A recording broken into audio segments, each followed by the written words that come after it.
Welcome back to another video. Today's video topic is winning back the people that you've lost. A narcissist can take everything from you. Oftentimes this is in the form of family, friends, and even children. People tend to try to resolve this the wrong way. In this video, we talk about these issues and ways to overcome them. If you've struggled with this, comment down below how you've tried to deal with it and what the pitfalls and what the hurdles have been in trying to deal with that. But before we jump into that, I'm Duane, and if you want to learn how to get your life back, break the cycle of abuse, strengthen the relationship with yourself and your kids, start right now by subscribing and clicking the bell so you don't miss a thing. Okay, we're going to just jump into winning people back that you've lost. Winning people back can become an obsession, and part of this is trying to defend your reputation. You've been attacked. You don't like what's going on, and you're trying to hit it head on and defend yourself and your reputation for what's happening. The problem is you think everyone will hear you, and that just isn't the case. A lot of the problem is with perception and how everyone views what is going on, and that's really critical when we're trying to work through this issue. I've struggled with this a lot, and I felt as though I was screaming from the rooftops, but instead of anyone hearing me, they just looked at me like I was crazy. This is why it's so difficult to fend off a smear campaign. You are approaching it the wrong way. And like I said, I did the same thing. The reality is when you try to convince someone, oftentimes you are falling into the trap of the narcissist and you are acting exactly the way they expect you to act. Effectively, you are taking their bait and falling for their trap. The reality is this further damages your relationship with the person you're trying to get back. Okay, so the main question is how do you move forward with this? I'm going to break this down into 3 steps. The first step is realizing and truly understanding what you're going through, recognizing what has worked and what isn't working, and how to take that knowledge and turn things around. It can seem like the toxic narcissistic ex is always one step ahead of you. The reality is they're just operating on pure instinct, and we are falling for their act. The first thing you have to realize is that you're in the middle of this.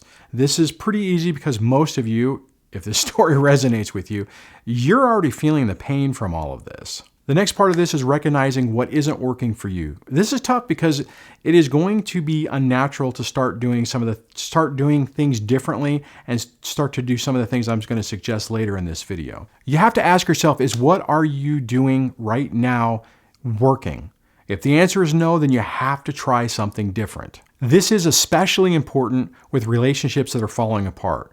If you are losing people, then doing the same thing over and over again is only going to make things worse. Okay, the third step on this is how to turn this around. You have to approach things differently. This means you may have to do some uncomfortable things. And the first question you really have to ask yourself is, are these relationships worth the effort? With what you're dealing with, is this somebody that you really want to put the effort into, put yourself out there, potentially risk getting hurt more to do it? If the answer is no, then just phase those people out. Now, however, if the answer is yes, then you have to really think about how they perceive what is going on, how they perceive you.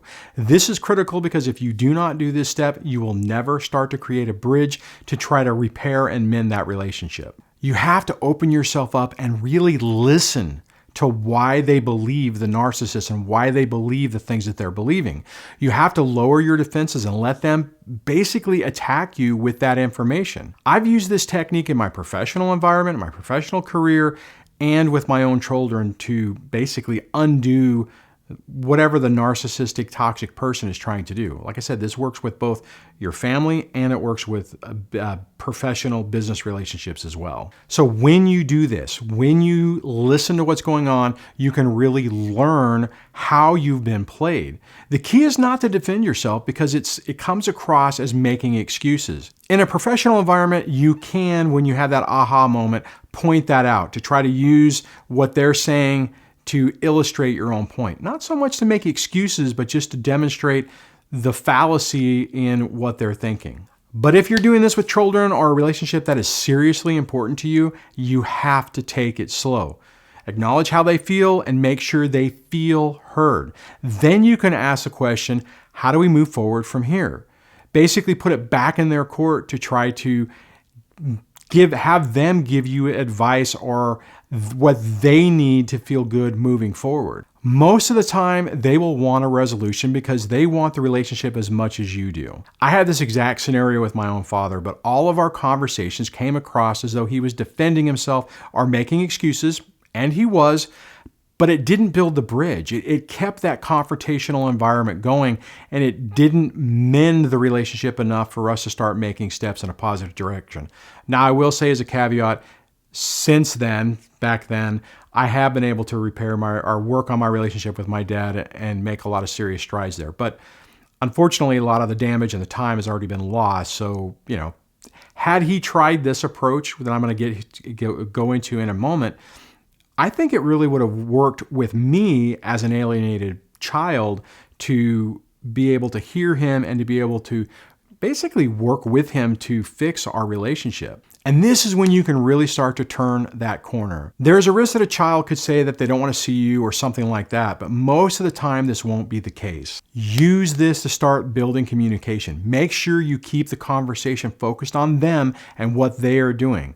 If you see that they recoil or they take a pause, look at why they did. Take a pause back yourself and say, okay, what just happened? What did I say? Because you effectively, more than likely, said something that triggered them or triggered their emotions and are making them go back into that programming of what the alienator or the toxic person has done to make them believe. And you're falling in that trap. If you're going to ask them what just happened or what did I do just wrong, you might be able to get some feedback on what just happened so that you can work on it and have a conversation about it. But you have to make sure that you ask in a genuine way, not in a defensive way. Remind the person that you seriously want to work on rebuilding the relationship and repairing the relationship. Then just blather, rinse, and repeat and continue to build that bridge. Just continue to make little bitty progress on rebuilding that relationship. So the reality is not everything is going to work out perfectly. This technique has had a lot of previous success, but nothing is 100%. So let's just say everything you tried or that you've been working on just doesn't work and the person is constantly poking you in the eye. You're not meant to be a constant punching bag. Your emotions and feelings are important. If this is too much or you need to take a break, then take it. All of us have our breaking points and we can only be pushed so much. If you're really struggling with this and it seems way too difficult, then consider booking some time with me over at dadssurvivingdivorce.com/coaching so we can work on your specific issues and maybe I can help connect the dots with you to help you break the cycle on this. Bottom line is realizing, then recognizing, and then taking charge can really undermine what your toxic narcissist is doing. And you can use their repetitive pattern to really counteract what's going on. It can seem like this is insurmountable, but if you take this simple approach and really hone it and work on it and take it slow and try not to take the bait and try not to get provoked, it can really show some success for you. The key is taking a new approach and finding a path that works for you. Like I said earlier, if you're constantly doing the same thing over and over again and it just isn't working, you have to try something different. I really hate it when I hear and I see people who are just beating their head against the wall, trying to get to where they want to go. But I can see little problems that they're doing that are just undermining their entire approach.